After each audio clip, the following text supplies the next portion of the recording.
ഭൈരവി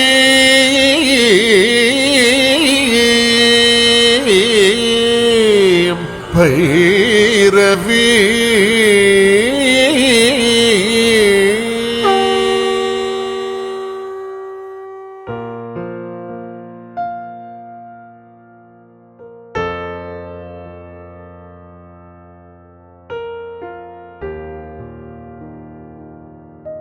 ആരുടെ കൈനഖെന്തു മരീചികളിൽ കുളിർത്താകെ തളിർത്തു നിൻ കൗമാരം.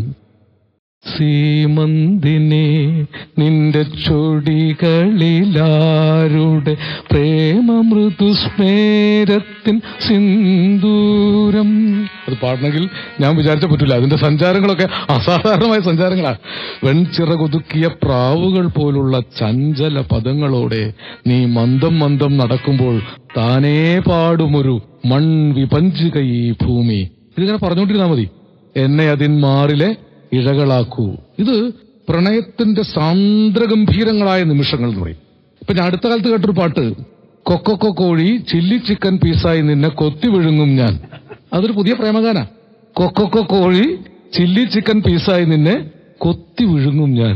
കാമുകിയെ പീസാക്കിയിട്ട് കൊത്തി വിഴുങ്ങും.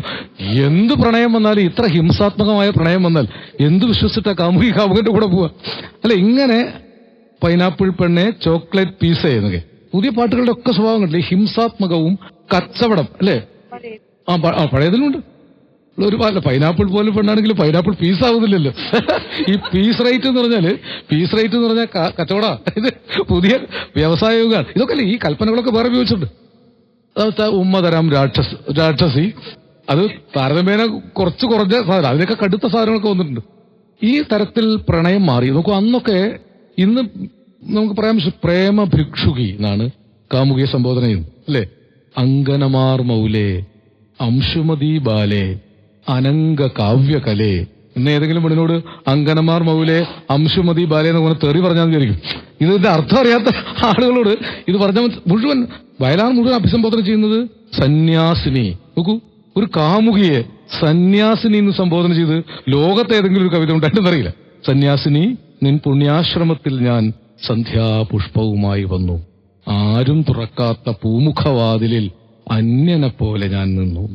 അത് വല്ലാത്തൊരു സങ്കല്പമല്ലേ?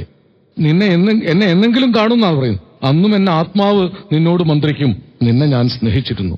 രാത്രി പകലിനോടെന്ന പോലെ യാത്ര ചോദിക്കൂ. ഇങ്ങനൊരു കൽപ്പന നിങ്ങൾ ഏതെങ്കിലും പ്രണയകാവ്യത്തിൽ കണ്ടു? രാത്രിക്ക് പകലിനോട് യാത്ര പറഞ്ഞു പോകാൻ പറ്റില്ല, പക്ഷേ രാത്രിക്ക് പകലിനോട് യാത്ര പറഞ്ഞു പോവുകയും വേണം.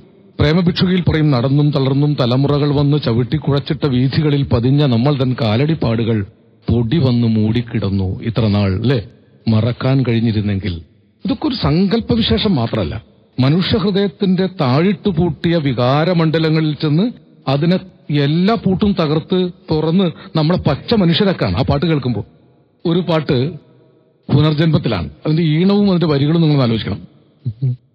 സൂര്യകാന്ത കൽപ്പടവിൽ ആര്യപുത്രന്റെ പൂമടിയിൽ നിന്റെ സ്വപ്നങ്ങളെ നീ കിടത്തിയുറക്കൂ, സ്വയം പ്രഭേ സന്ധ്യേ ഉറക്കൂ ഉറക്കൂ.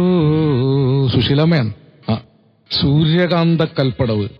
സൂര്യകാന്തം കൊണ്ട് കൽപ്പട ഉണ്ടാക്കിയാൽ ആര്യപുത്രന്റെ പൂമടിയിൽ സ്വപ്നങ്ങളെ കിടത്തി ഉറക്കുന്ന സ്വയം പ്രഭയായ സന്ധ്യ. ആ കാമുകിയെ പോലെ ചൈതന്യവത്തായിട്ടൊരു കാമുകി സങ്കല്പം വേറെ എവിടെ ഉണ്ടായിട്ടുള്ളത്?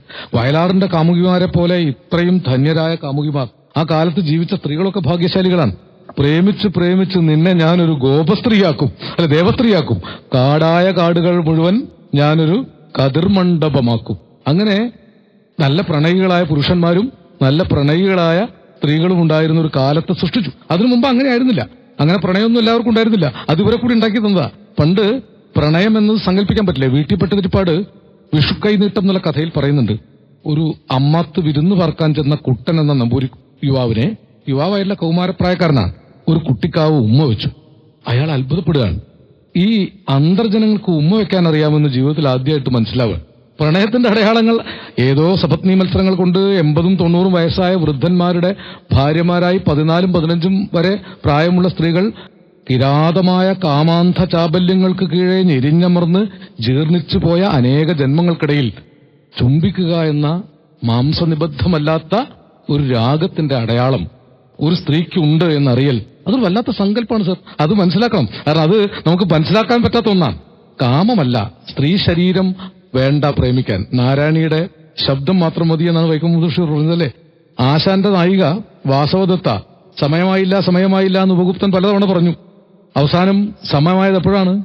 ശരീരമൊക്കെ വെട്ടിയരിഞ്ഞ് കബന്ധമായി ചോര ഒലിച്ച് മരിക്കാൻ പോകുന്ന നിമിഷത്തിൽ, ശരീരം കൊണ്ട് യാതൊരു പ്രയോജനവും ഇല്ലാത്ത നിമിഷത്തിലാണ് ഉപഗുപ്തൻ വന്നത്. ആദ്യം ആശാൻ കരുണയിൽ എഴുതുന്നത് ഇതാണ്: പ്രേമമേ നിൻ പേര് കേട്ടാൽ പേടിയാം, വഴി പിഴച്ച കാമകിങ്കരന്മാർ ചെയ്യും കടും കൈകളാൽ. പ്രേമമെന്ന് കേട്ടാൽ തന്നെ പേടിയാം. പക്ഷെ അവസാനം ഈ ഉപഗുപ്തൻ വരുമ്പോ വാസവത്തെ തലപൊന്തിച്ചു നോക്കുന്നു. ആ കിടപ്പിലും അവൾ ആ യുവമുനിയെ വീക്ഷിപ്പാൻ പൊക്കിയിടുന്നു തല, രാഗവൈഭവം കണ്ടോ. ശരീരം കൊണ്ട് യാതൊരു പ്രയോജനവുമില്ല. പക്ഷെ ആത്മീയമായ പ്രണയം തള്ളിക്കയറി വന്ന് മരണാസന്നയായ ആ യുവതിയുടെ ശരീരത്തെ ഉയർത്തുന്നു എന്ന് സങ്കല്പിക്കുമ്പോൾ ആശാൻ ഉണ്ടാക്കി വെച്ചൊരു പ്രണയസങ്കല്പം എന്ന് പറഞ്ഞാൽ മനസ്സിലാവില്ല. പ്രണയം എന്നത് ശരീരനിഷ്ഠമേ അല്ല. പ്രണയം എന്നത് ഒരു ജീവൻ മറ്റൊരു ജീവനിൽ പൂർണ്ണമാകുന്ന ഒരു വലിയ അനുഭൂതി വിശേഷമാണ്. ആ പ്രണയമാണ് ഈ പാട്ടുകളൊക്കെ പോയപ്പോൾ നമുക്ക് നഷ്ടപ്പെട്ടു പോയത്. ആ പാട്ടുകൾ അത്തരം പ്രണയങ്ങളെ നമുക്ക് സാക്ഷാത്കരിച്ചു തന്നു. പാർമുടി കുന്നിക്കെട്ടി വാലിട്ട് കണ്ണെഴുതാൻ മറന്നുപോയി ഞാൻ, ആഹാ മറന്നുപോയി അല്ലെ. എന്തിനീ എന്തിനീ എന്തിനീ ചിലങ്കകൾ, എന്തിനീ കൈവളകൾ, എൻ പ്രിയ നിന്നരികിൽ വരില്ല എങ്കിൽ. ആയിരമുഷസുകൾ ഒന്നിച്ചുദിച്ചു നിൽക്കും നാമുഖമരി ഞാനിന്നു കാണും. താഴെ തൊഴുതു നിൽക്കും താമരപ്പൂവാണു ഞാൻ, താലോലിച്ചെന്നെ നാഥൻ തഴുകുകില്ലേ, ആഹാ തഴുകുകില്ലേ. എന്തിനീ ചിലങ്കകൾ. കേദാറാണ് രാഘവ് അല്ലെ, ഹിന്ദുസ്ഥാനി കേദാർ. അമീർ കല്യാണി. ചക്രവർത്തിനി നിനക്കു ഞാൻ എന്റെ ശില്പഗോപുരം തുറന്നു, പുഷ്പപാദുകം പുറത്തു വയ്ക്കു നീ നഗ്നപാതയായി അകത്തു വരൂ. അമീർ കല്യാണി എന്ന രാഗം ഹിന്ദുസ്ഥാനി കേദാറാ.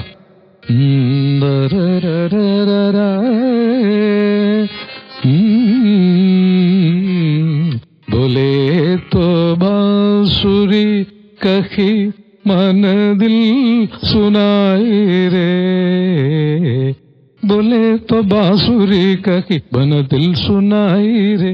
ഹിന്ദിയിലെ പാട്ട്. കവിളത്തെ കണ്ണീർ കണ്ടു.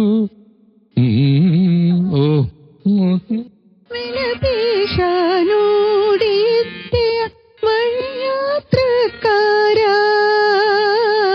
വഴിയാത്രക്കാരാ, കവിളത്തു കണ്ണീർ കണ്ടു മണിമുത്താണെന്നു കരുതി. വിലപേശാനോടിയെത്തിയ വഴിയാത്രക്കാരാ, വഴിയാത്രക്കാരാ. ഇങ്ങനെയാണ് ഓരോ രാഗവും വരികളും ചേർന്ന് ഒരു പ്രപഞ്ചം ഉണ്ടാക്കിയിരിക്കുക. അനശ്വരങ്ങളാണ് ആ പ്രപഞ്ചങ്ങൾ, മരിക്കില്ലതൊന്നും. ജീവിതകാലം മുഴുവൻ ആ പാട്ടുകൾ നിലനിൽക്കും. എന്റെ റെക്കോർഡൊന്നും വേണ്ട. പലപ്പോഴും റെക്കോർഡ് ഇല്ലെങ്കിലും ഹൃദയത്തിൽ ആ പാട്ടുകൾ വരും. ഇങ്ങനെ എത്രയോ ഉദാഹരണങ്ങൾ ഞാൻ മുഴുവൻ പറഞ്ഞു നിങ്ങളെ ബോറടിപ്പിക്കുന്നില്ല. പലപ്പോഴും ഇതൊരു അന്തരീക്ഷമാണ്. നമുക്കതാണ് എന്തുകൊണ്ടാണ് ഈ പാട്ടുകളിലേക്ക് നമ്മൾ വീണ്ടും വീണ്ടും മടങ്ങിപ്പോകുന്നത്. നമ്മുടെ വികാരമണ്ഡലങ്ങളുടെ മുഴുവൻ ചൈതന്യവത്തായ അമര സംഗീതം അതിൽ നിറച്ചു വെച്ചിരിക്കുക. ഏതോ വികാരങ്ങളൊക്കെ ഈ ഫാക്ടറി പിടിക്കൽ കുത്തേറ്റ് വീണ ഒരു തൊഴിലാളിയുടെ ഭാര്യ നിലവിളിക്കുന്ന കുട്ടികൾക്ക് പാടിക്കൊടുക്കുന്ന ഒരു താരാട്ടുണ്ട് തുലാഭാരം എന്ന ചിത്രത്തിൽ.